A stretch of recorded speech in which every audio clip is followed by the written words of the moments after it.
Assalamualaikum warahmatullahi wabarakatuh. Saya Lenia Abelia dari kelas non-reguler semester 2. Saya akan review materi mata kuliah Hukum Pidana dengan dosen Profesor Dr. Hajah Heni Nuraini SMH dengan asisten dosen Dr. Muhammad Rendi Ridayandi SHMH. Teori-teori ajaran sebab akibat atau kausalitas.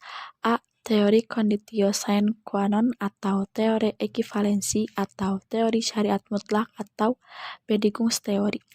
Teori ini mempunyai sisi kebaikan dan kesulitan. Pertama, kebaikan teori ini adalah mudah diterapkan tetapi menimbulkan masalah karena terlalu luas ruang lingkup berlakunya pertanggungjawaban pidana.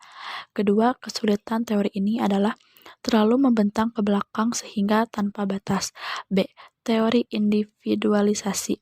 Teori ini mengadakan pembatasan antara syarat dengan sebab secara konkret mengenai perkara tertentu saja dengan mengambil pendapat sesudah kejadian.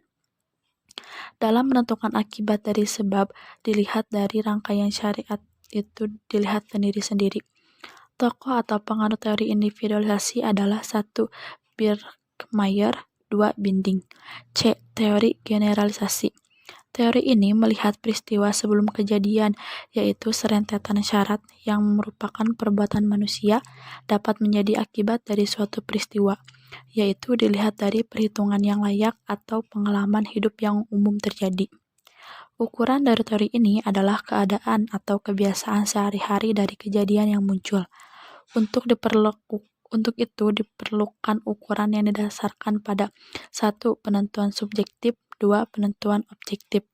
Teori kausalitas adalah bukan teori kualitas yang murni, karena yang menjadi ukuran sebab dan suatu akibat adalah pengetahuan pelaku yang dapat mengira-ngira atau membayangkan akan terjadinya suatu akibat.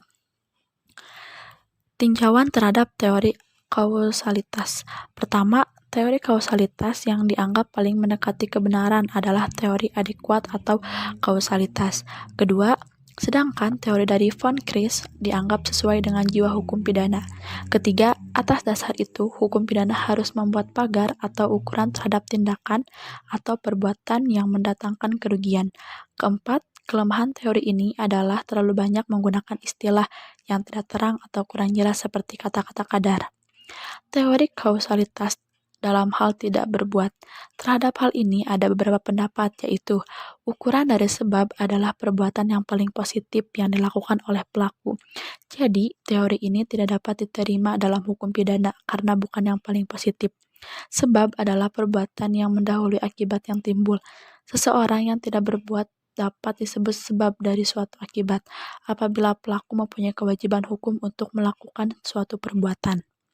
Kesimpulannya adalah, menurut teori adekuat, sesuatu syarat dari akibat adalah suatu keadaan konkret yang dapat mempunyai kadar atau nilai dari sesuatu yang terjadinya atau sebab. Sekian penjelasan materi dari saya. Wassalamualaikum warahmatullahi wabarakatuh.